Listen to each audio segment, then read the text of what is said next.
Today, we stand at a crossroads in history. The United States, long reigning as the world's leading economic superpower, is now grappling with two massive challenges: debt and inflation. But as this battle unfolds, who will emerge victorious? Will it be the United States, or will it be the nations waiting to exploit America's vulnerabilities? Let's dive into this compelling story.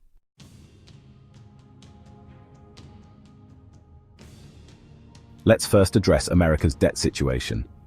Currently, the nation's total debt stands at a staggering $36 trillion. To put that into perspective, this amounts to approximately $270,000 per household. It's an incomprehensibly large number, isn't it? So how did this debt balloon to such levels? The main culprit is the COVID-19 pandemic. During the pandemic, the US government pumped enormous amounts of money into the economy to prevent a complete collapse. From issuing stimulus checks to rescuing businesses and bolstering the healthcare system, the spending snowballed. But it didn't stop there. Even after the pandemic subsided, the government failed to withdraw the excess liquidity from the market. Instead, the Biden administration's fiscal policies further expanded liquidity. Initiatives such as infrastructure investment, student loan forgiveness, and energy projects continued to pour money into various sectors, amplifying the inflationary pressure. And what's the result? By late 2024, the US is still struggling with persistent high inflation. Interest rates have surged, and American households are feeling the pinch. Many families are finding it increasingly difficult to cover basic living expenses.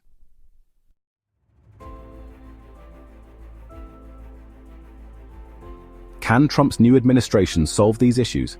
Unfortunately, the answer is no. Trump's approach includes bold policies such as corporate tax cuts, massive spending reductions, imposing tariffs, and restricting immigration. Coming from a wealthy background and a successful business career, Trump's decision-making is rooted in a producer-focused economic philosophy. While producer-centric policies can be beneficial for long-term economic growth, they may backfire in the current economic climate. If consumer purchasing power erodes further, producers too will inevitably suffer. Sustainable growth requires a balance between consumer and producer interests. Let's break it down. Tariffs. Shortly after taking office, Trump imposed high tariffs on Canada, Mexico, and China. While aimed at protecting American manufacturing, these tariffs are likely to increase the prices of imported goods, further exacerbating consumer inflation. Immigration restrictions. Deporting large numbers of undocumented immigrants would reduce the pool of low-wage labor, driving up wages and consequently the cost of goods and services. This would hit both businesses and consumers. Corporate tax cuts. While reducing corporate taxes can stimulate the economy in the short term, it creates a significant revenue gap. This gap would need to be filled either through increased tariffs or higher income taxes, both of which could burden consumers. In conclusion, Trump's policies are likely to exacerbate fiscal instability and inflationary pressure. His motto, "Never quit," suggests that he will persist with these policies as long as he believes in their validity. This means even if these policies lead to economic turmoil in the short term, he might view it as a temporary hurdle and push forward. However, this steadfast approach comes with its own set of risks. Prolonged inflation could erode consumer purchasing power, shrinking domestic markets. Reduced tax revenue from corporate cuts might necessitate additional borrowing, leading to higher national debt and credit downgrades. Sustained inflation would disproportionately hurt low-income households, fueling social unrest and political instability.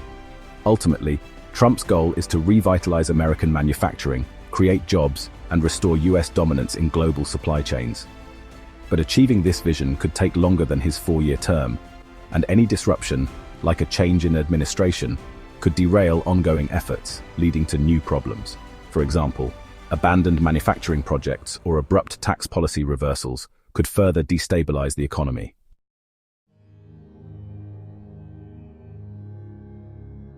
Let's broaden our perspective.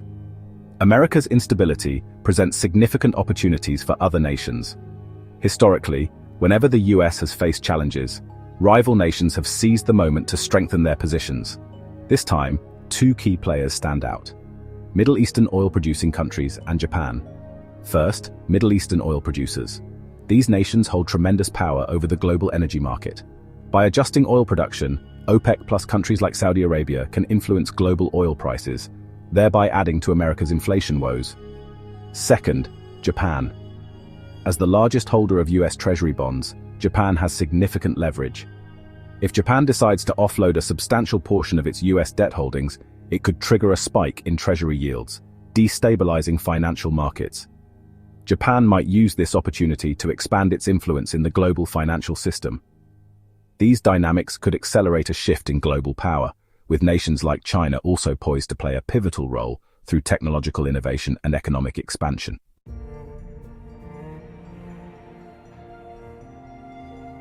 So how can we, as investors, navigate this landscape? Investing in Middle Eastern oil opportunities. Consider energy ETFs that track oil and natural gas performance. Alternatively, explore renewable energy funds tied to the Middle East's growing focus on diversification. Leveraging Japan's stability, Japan's Government Pension Investment Fund, GPIF, is a model of stability. Investing in Japan-focused ETFs or blue-chip companies could provide both security and long-term growth potential. Turning to safe haven assets. Gold and other safe haven assets are proven hedges against inflation and economic uncertainty. Exploring defense stocks. Heightened geopolitical tensions make defense companies a strong bet. As military spending rises globally, this sector could see sustained growth. Global diversification.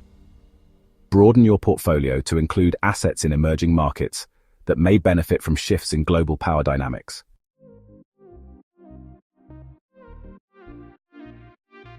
The United States remains the epicenter of the global economy, but also its biggest source of risk. In this environment, we must do two things: avoid unnecessary risks and find opportunities hidden in the chaos. Thank you for watching. If this video helped you, please like and subscribe for more insights. See you next time.